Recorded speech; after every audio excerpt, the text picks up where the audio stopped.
Hey, it's Como here from Old World Fanatics. Just a bit of a solo episode, or video, I should say. It's probably only going to be a couple of minutes long. We have exciting news today. Finally, we get some Old World movement. No doubt cover this on our podcast this week, but I just wanted to jump through some of my initial thoughts because we've been waiting so long for some content, I guess, from Games Workshop. So for those who don't know, we are now seeing the first glimpse that we're going to get pre-orders probably this, I'm assuming this week, given that this article is their usual Sunday preview, which previews what's coming on Saturday. It's currently, the 15th of July here in Australia. And yeah, we've got Dwarven Mountain holds, and it looks like everything's getting dumped at once, which is great because it's not dribbled out like some of the other ones have been, at least as far as I can tell. I don't really have any other inside information to know otherwise. But anyway, yep, we're getting the Arcane Journal, which we've started to hear glimpses of what's in there, but obviously until Saturday we probably won't see any content providers running through what's actually in there. But that's coming. The cool thing, they definitely confirmed that the 3 special characters in there are all existing ones from the era of Karl Franz, because obviously dwarves live a long time, which is cool. As far as I know, that is Thorgrim Grudgebearer, but he's not king in this age, as far as I know, because I did mention Thorgrim with some other different name, which I'm assuming is his maiden name, if that's what it's called. I don't know. And then Ungrim Ironfist, obviously he's got a new figure coming out, and Grim Burloxon, I think that Master Engineer guy, which I think they did talk about, and if I'm wrong on that, let me know. But I did have some questions about that one, which is a bit weird.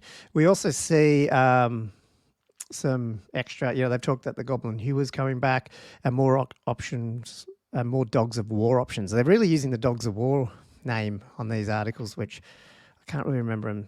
They've obviously been dripping out some of these Dogs of War figures, and that's for mercenaries for different armies. So it's going to be interesting to see if at some point they wrap them up into a different Arcane Journal. Who knows?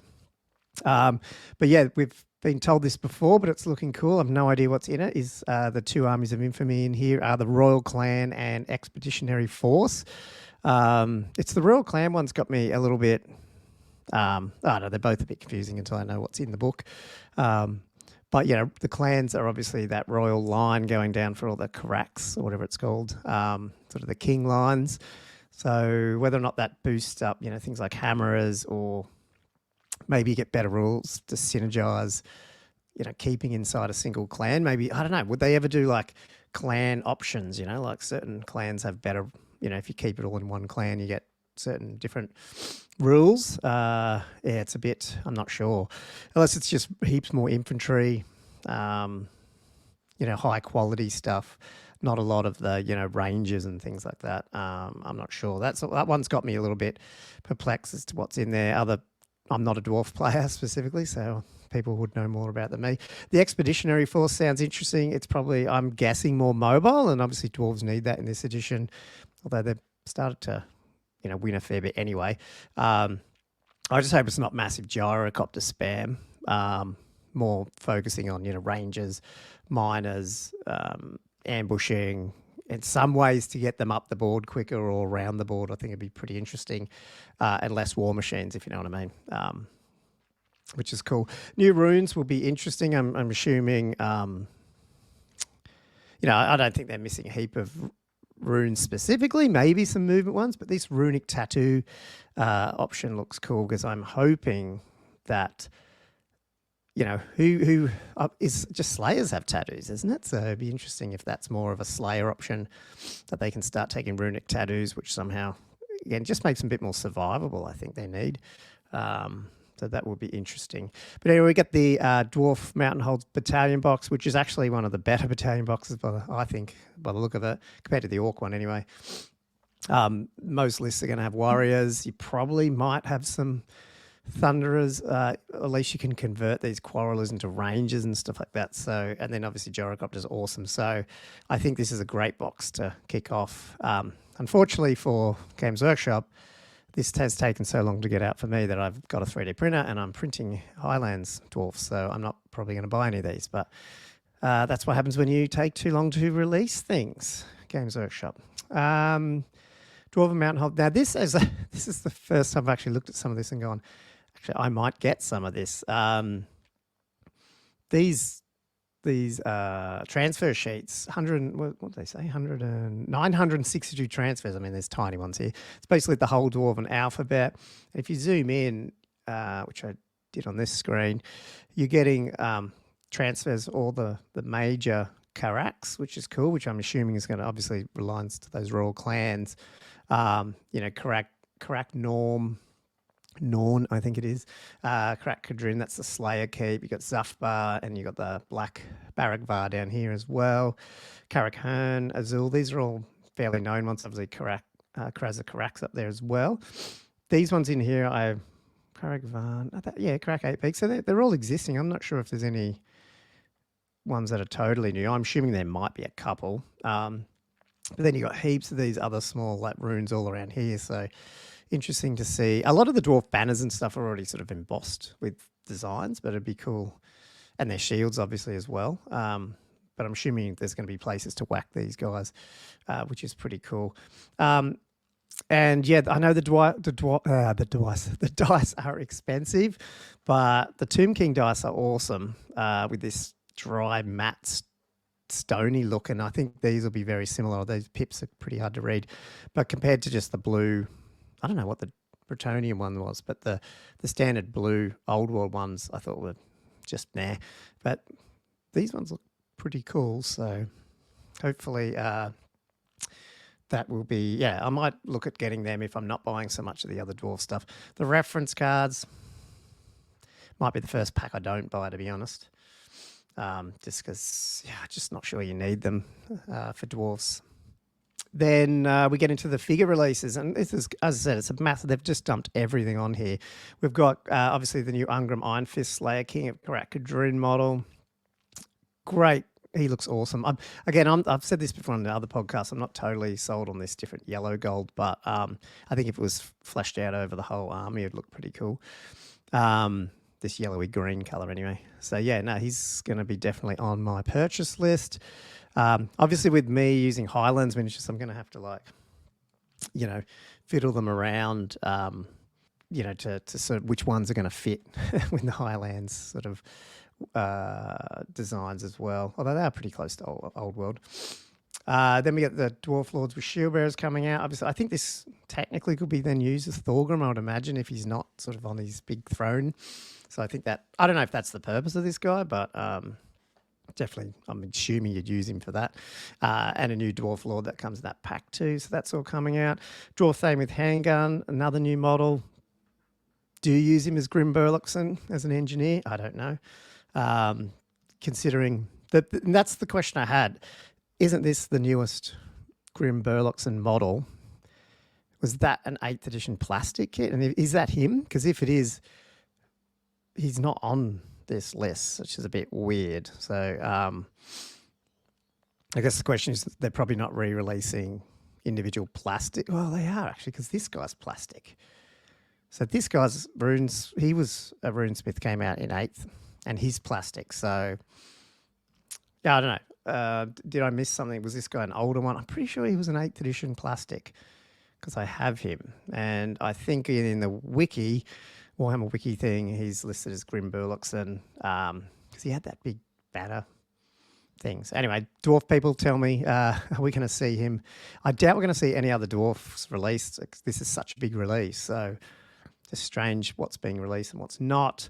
And then a bunch of these classic metal and fine cast, like redone in fine cast.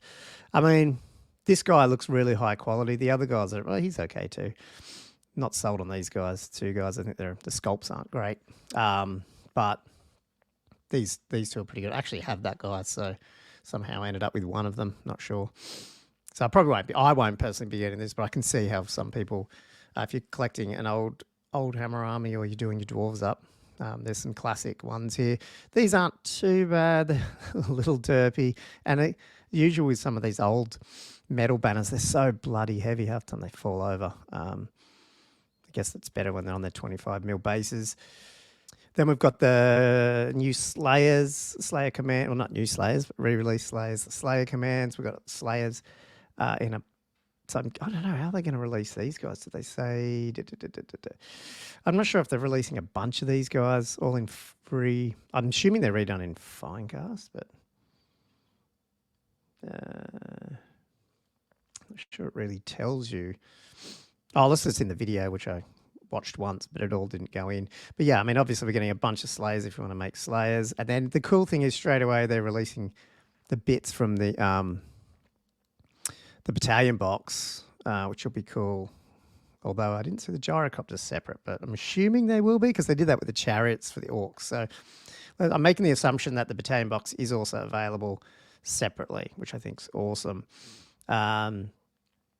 Obviously, they've brought back, these came off the AOS store not long ago, and now they've come out so you can do your, your 4 major, outside of the warriors or the other 4 major sort of combat troops, plus the iron drakes, which are definitely needed in a dwarf army. Then we get back to some more classic stuff. So this is more the dwarves that are the Imperial dwarves, and they're probably up there with, I don't want to say the worst figures, but yeah, unless you're really keen to get them, they probably are like the Biggins models in the Orc and Goblin release. They're just, if you're Old Hammer, get them. I don't think you're buying them to use them in Old World specifically. The Doom Seekers, great. I think these guys will snap straight away. There's other alternate sculpts obviously out there for 3D printing, which you might want to look into as well. But yeah, classic figures if you're into that. And very keen to see the rules for these guys and the Slayers. So there was a guy on the Discord channel for the main Warhammer Discord channel that said he has good sources saying that Ungram Iron Fist makes Slayer's core. With some of those ideas about runic tattoos and stuff, maybe Slayers, they're just struggling. They've got no save. They just die. And they actually don't kill a lot because the Slayer oath thing, what's called the whatever it's called, the thing that they do when they die is shit. And yeah, they just still can't kill anything. They need Killing Blow or Monster Slayer or something, at least some of them. So hopefully, make them a force to be reckoned with and want to take. I like that they've brought out all the war machines all at once and you're not sort of hanging around waiting for them. And obviously you get the old Goblin Hule, which is a classic model from 6th Ed or whatever it was. That's something I'd consider. I've got a couple of these in the old sort of lead ones, but again, with personally with the Highlands miniatures, probably print most of their war machines, but we'll just see how that goes. And then this is interesting. We're getting, obviously, the Anvil of Doom, which is cool. We'll need that. Be funny if they brought back the old 4th and 5th one on wheels, but oh well. But then they bring back the old Bugman Spirit. This, you'd have to get this for classics, eh? I think there's going to be rules for it. And there's obviously a mission in the Orc and Goblin Arcane Journal, which has a bunch of carts needed. But man, it's compared to the modern sculpts, it's not standing up. And what I don't understand is there's definitely clips in some of the books, pictures of that cart thing that's in the 7th edition box, I think. Is it Battle for Skull Pass or something? But that's nowhere to be seen here. So I'm not sure. There's still a few little minor things that were missing. But I'm assuming, like we've seen before, not everything that's going to be released is sometimes always documented here. But yeah, what do you guys think? Are you excited? I mean, it gets the ball rolling. I guess now that this is unblocked, we can try find out. I think we're looking forward to whatever the next preview will be to see what the next army will be, because it feels like, just haven't known. We were told about dwarves back in, I think it was April. Don't quote me on that one. But so, from February to April, we sort of knew about 4 whole armies and then just silence, and we don't know what's coming. Is it Chaos? Is it Beastmen? Is it one of the, Wood Elves or High Elves, or Empire is a big one, obviously needing stuff. So that's, I think, if you're not into dwarves, the most exciting thing about this is it sort of unblocks the release pipeline, and hopefully we get to see some more news about the old world. But hopefully this also, you know, there's been a little bit of discussion that dwarves don't hold up competitively too much, but I mean, my personal experience in seeing what they can do with gyrocopters and war machines, they can, you know, they can do some damage. They're probably just not so mobile, and so maybe some of these extra armies of infamy is going to help that. So that's going to be really excellent. I did actually just want to, I guess the other thing, and not that you're going to see it here, is there was no mention in the article, which is really exciting. Usually you get these little asterisks here saying delayed in Japan or delayed in Australia for those who are listening. These products are delayed in Japan, delayed in Japan, delayed in Japan. This will be if this is the case, this will be the first old world release, at least for us in Down Under, where we get it at the same time as everyone else. And there was definitely rumours that these books have been printed, shipped, they're sitting around. So I wouldn't be surprised that, you know, in Sydney, Mascot, or wherever it is in Australia, these boxes are already here. And so I'm fingers crossed we get pre-order, maybe 1 or 2 week pre-order this Saturday as well for Australia. And we can actually keep up with the rest of the world for once, which will be awesome if that's the case. But outside of that, I don't know, let me know let me know in your comments what is the most exciting thing about this Dwarf release. Are you getting any of this stuff? And what do you think's in this Royal Clan or the Expeditionary Forces? What did I miss? Really love to know your thoughts. Stay tuned for our podcast this week. We'll obviously go through this with Andrew and Josh. Yeah, pretty excited to finally get some old world news. So thanks for watching, and like, subscribe, all that sort of stuff if you want to stay up to date with more old world fanatics and Warhammer old world news. Cheers, guys.